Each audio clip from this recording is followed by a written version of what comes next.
Hello everyone, this is Parvez sir. Welcome back to our YouTube channel accountancy with Parvez sir.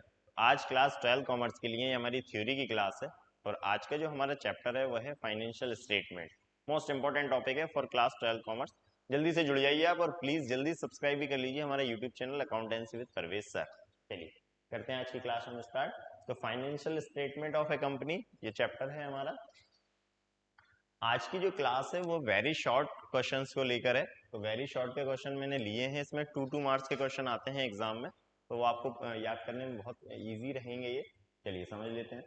तो आज का जो पहला क्वेश्चन है हमारा, first question, explain the meaning of financial statement.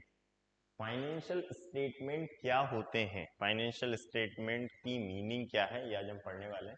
चलिए देखिए, financial statement refers to those financial statement which are prepared at the end of the financial year to show the P&L, profit and loss, and financial position which is true and fair and prepared according to accounting standard। देखिए, financial statement क्यों बनाए जाते हैं। पहली चीज तो ये कि फाइनेंशियल स्टेटमेंट को बनाने की जरूरत क्या पड़ती है।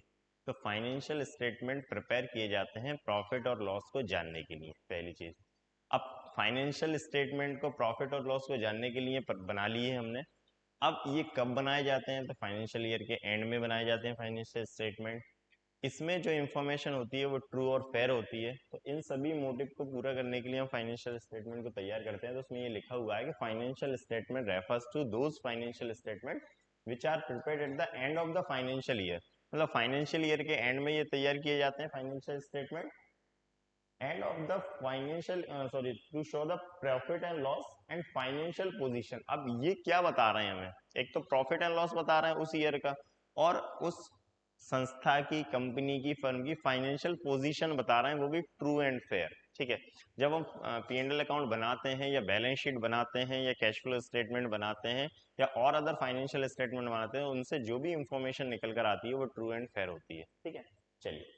और ये जितने भी फाइनेंशियल स्टेटमेंट बनाए जाते हैं वो अकाउंटिंग स्टैंडर्ड के अकॉर्डिंग होते हैं। हर एक फाइनेंशियल स्टेटमेंट अकाउंटिंग स्टैंडर्ड से ही बनाए जाते हैं।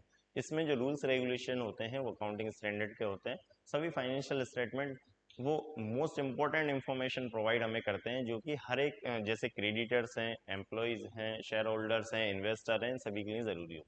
चलिए नेक्स्ट क्वेश्चन की बात करते हैं। तो आज का जो नेक्स्ट क्वेश्चन है हमारा, which statement are included in financial statement. तो फाइनेंशियल स्टेटमेंट में कौन कौन से स्टेटमेंट इंक्लूड होते हैं, कौन कौन से स्टेटमेंट को हम इसमें शामिल करते हैं फाइनेंशियल स्टेटमेंट में। तो सबसे पहली बात तो ये कि financial statements include statement of P&L।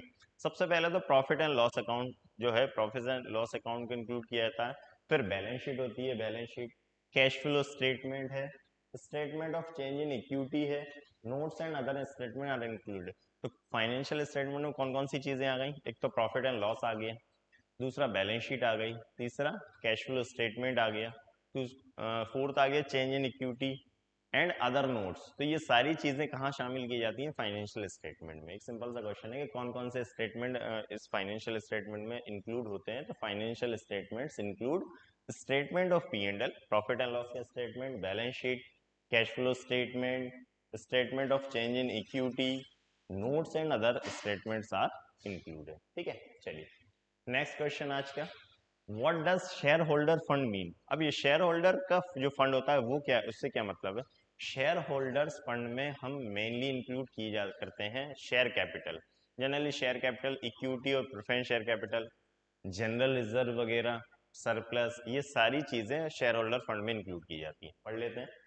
In share holder fund the amount which is related to share holders is shown. मतलब जो शेयर होल्डर से रिलेटेड जो अमाउंट होती है वो शेयर होल्डर फंड में लिखी जाती है। शेयर होल्डर से रिलेटेड कौन कौन सी, it includes mainly the amount of equity and preference share. Mainly क्या चीज शामिल की जाएगी, इक्विटी शेयर का अमाउंट, प्रेफरेंस शेयर का amount and balance of reserve and surplus. तो जो शेयर होल्डर फंड हो गया वो एक पैकेज हो गया किस चीज का, equity shares, preference share, reserve and surplus. इन सब चीजों में ये शेयर होल्डर फंड में ये सारी चीजें इंक्लूड रहती हैं। ठीक है, तो शेयर होल्डर फंड का मीनिंग ये है कि जिसमें शेयर होल्डर से रिलेटेड चीजें होती हैं और इसमें mainly general reserve, P&L sorry reserve, surplus और equity and preference share capital को इंक्लूड किया जाता है। ठीक है, चलिए next question, what is non current liabilities. अब ये नॉन करेंट लाइबिलिटीज क्या होती हैं? नॉन करेंट लाइबिलिटीज का मीनिंग ये है कि जिनका पेमेंट हमें एक ईयर में नहीं करना होता है। जैसे जिसे हम बोलते हैं कि करेंट ईयर में जिस लाइबिलिटी का पेमेंट नहीं किया जाता है वो नॉन करेंट लाइबिलिटी, या इसे क्या बोलेंगे हम, लॉन्ग टर्म लाइबिलिटी। जो लॉन्ग टर्म के लिए लाइबिलिटी होती है वो नॉन करेंट लाइबिलिटी कहलाती है। पढ़ लेते हैं। Non current liabilities are those long term liabilities which are not payable in current year. जिनका पेमेंट एक साल के अंदर नहीं किया जाता, करेंट ईयर में नहीं किया जाता, उनको हम नॉन करेंट लाइबिलिटी बोलते हैं। इनको हम लॉन्ग टर्म लाइबिलिटी भी बोल सकते हैं। ठीक, सिंपल सा क्वेश्चन था।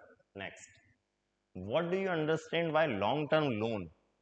लॉन्ग टर्म लोन से आप क्या समझते हैं? तो लॉन्ग टर्म लोन का मतलब होता है जिनका पेमेंट हमें सिंगल 1 ईयर में नहीं करना होता है, जिनका पेमेंट हमें आगे आने वाले ईयर्स में करना होता है, जो करेंट लाइबिलिटी नहीं कहलाते हैं, शॉर्ट टर्म लोन नहीं कहलाते हैं, वो लॉन्ग टर्म लोन होते हैं। जनरली ये लॉन्ग टर्म लोन 5 साल या उससे ज्यादा के टाइम के लिए लिए जाते हैं। पढ़ लेते हैं क्या लिखा है। A long term loan is taken for a long time period.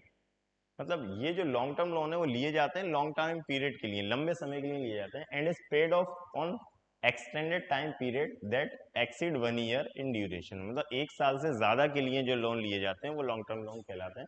Generally long term fund are taken for 5 year और मोर। मतलब 5 या उससे ज्यादा साल के लिए लॉन्ग टर्म लोन लिए जाते हैं। ये आज के हमारे वेरी शॉर्ट क्वेश्चन थे। सिंपल से क्वेश्चन है, आपको एक बार रिवाइज करना है। मैंने बोला था आपको वेरी शॉर्ट क्वेश्चन में अब ये 2 या 3 बार वीडियो देखेंगे, उसमें आपको आसानी से याद हो जाए। कंसेप्ट आप समझ लीजिए कि नॉन करंट लायबिलिटी क्या होती हैं, लॉन्ग टर्म लोन क्या होते हैं, शेयर होल्डर फंड क्या होते हैं, फाइनेंशियल स्टेटमेंट में क्या क्या इंक्लूड किया जाता है, फाइनेंशियल स्टेटमेंट क्या होते हैं। तो आपको बहुत आसानी से याद हो जाएंगे। इसी तरह आप जुड़े रहिए और पढ़ते रहिए अकाउंटेंसी। मिलता हूँ मैं नेक्स्ट वीडियो में फिर से कुछ नए टॉपिक के लेकर। तब तक thank you and good bye.